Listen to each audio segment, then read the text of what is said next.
Assalamualaikum warahmatullahi wabarakatuh. Hai sahabat ekonomi asik, masih setia ya dengan channel ekonomi asik bersama saya Susi Novalina.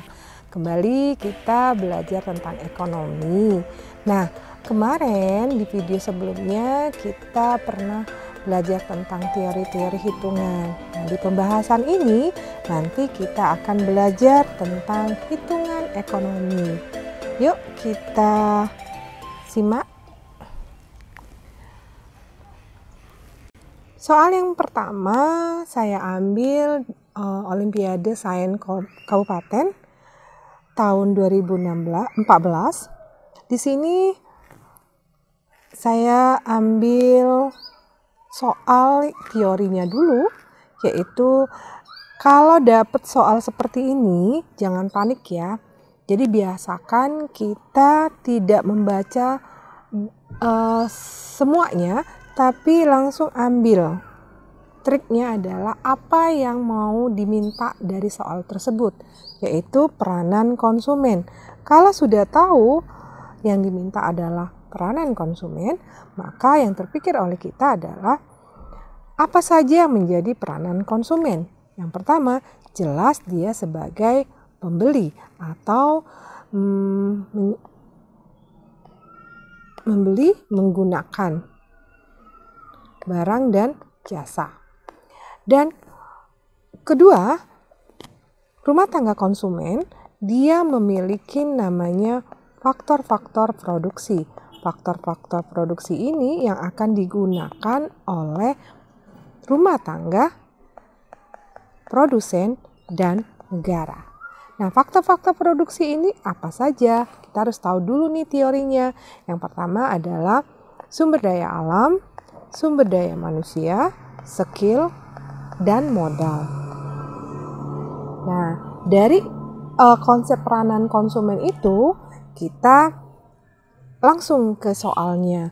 Pertama, apakah betul enggak ya menyediakan faktor-faktor produksi tenaga kerja? Iya, tenaga kerja bagian dari sumber daya manusia. Berarti betul yang ia miliki untuk proses produksi. Yang kedua, melaksanakan produksi. Ini bukan peranan dari rumah tangga konsumen. Ini adalah peranan rumah tangga dari produsen. Jadi jangan langsung dibaca semua, langsung terpikir oleh kita melaksanakan produksi itu bukan peranan dari konsumen. Yang ketiga adalah membayar setiap faktor produksi yang telah diterima. Ini kebalikan dari rumah tangga konsumen. Berarti ini adalah peranan dari rumah tangga produsen. Yang keempat, membeli barang. Nah, ini sudah ya, jelas ini peranan yang tadi saya sebutkan.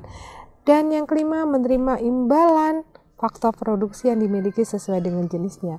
Ya dong, setelah rumah tangga konsumen memberikan faktor produksi kepada rumah tangga produsen, maka rumah tangga produsen akan memberikan balas jasa. Nah, balas jasanya kalau SDA, balas jasanya dalam bentuk sewa. Kalau SDM, upah atau gaji, skill, bunga, dan modal, laba.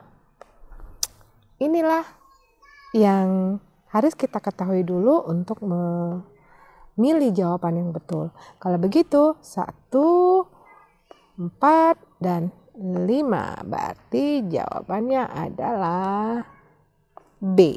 Mudah kan? Yuk kita lanjut soal berikutnya.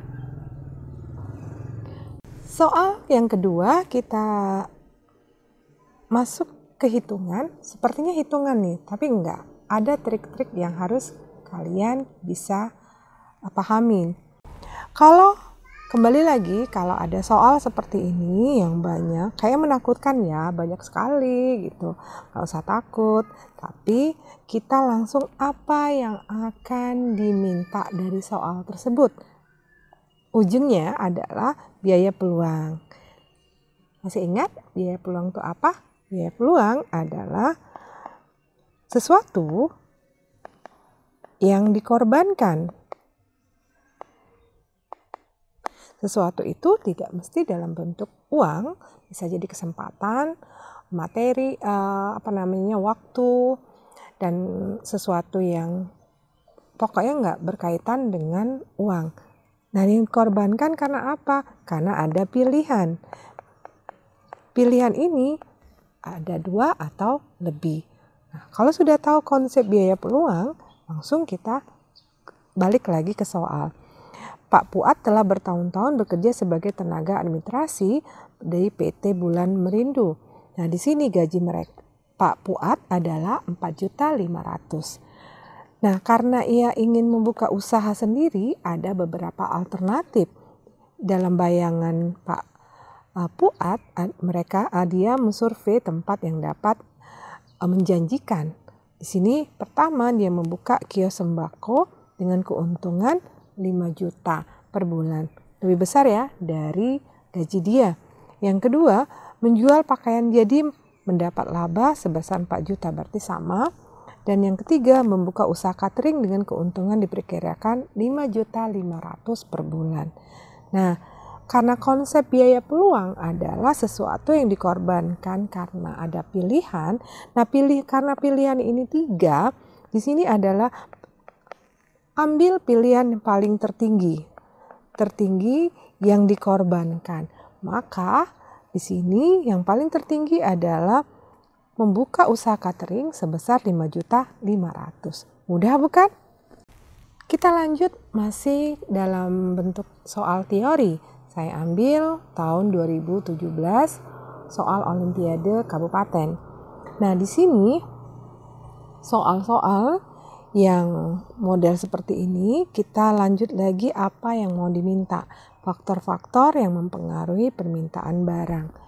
Faktor-faktor permintaan barang ini yang berkaitan dengan konsumen. Jadi tolak ukurnya kita sudut pandangnya adalah dari pihak konsumen. Yang pertama, jumlah produsen. Ini tidak pengaruh. Ini dari sudut pandang penawaran. Dari sudut pandang penawaran yaitu dari produsen. Harga barang substitusi, ini harga barang pengganti, ini sangat mempengaruhi. Kalau seandainya ada barang itu mahal dan ada barang substitusi atau penggantinya lebih murah, maka akan mempengaruhi jumlah permintaan dari konsumen. Yang ketiga adalah prediksi harga di waktu mendatang. Iya, betul. Prediksi itu diperkirakan nanti harganya akan naik, maka dari sekaranglah konsumen biasanya akan membeli atau menumpuk barang. Berarti iya ya. Harga bahan baku ini tidak karena dari sudut pandang penawaran atau produsen.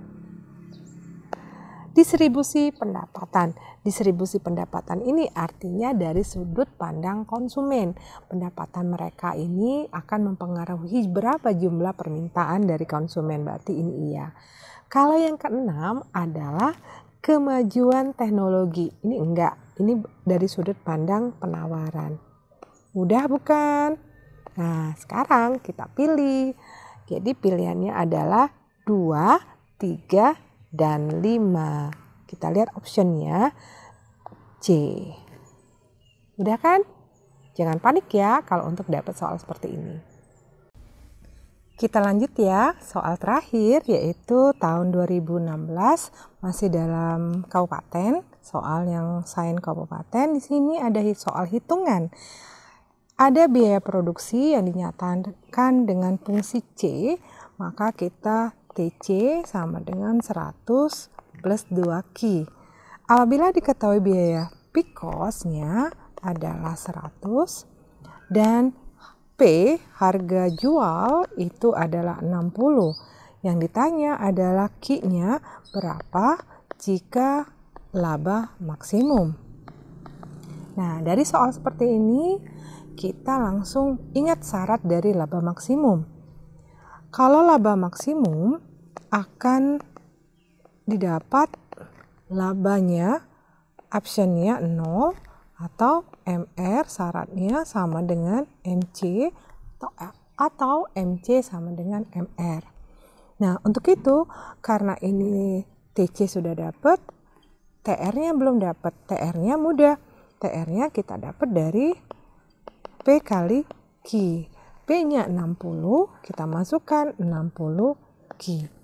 Nah, kalau ingin ambil dari MR sama dengan MC, kita cari dulu TR optionnya. TR option adalah 60, sedangkan TC optionnya, turunan dari TC adalah 2. Dari fungsi ini, tidak selamanya ya kita harus mencari matematika ekonominya Q-nya berapa, tapi dari TR optionnya atau turunannya 60, TC-nya 2, berarti perbandingannya 60 dengan 2, maka berapa Q yang akan kita produksi supaya mereka ini laba maksimum, berarti 60 dibagi 2 sama dengan 30, maka Q-nya adalah 30. Udah bukan? Oke, sampai di sini dulu perjumpaan kita pada pembahasan soal-soal. Semoga bermanfaat. Jangan lupa ya, like, share, dan subscribe YouTube kami, channel Ekonomi Asik. Dah, sampai jumpa. Assalamualaikum warahmatullahi wabarakatuh.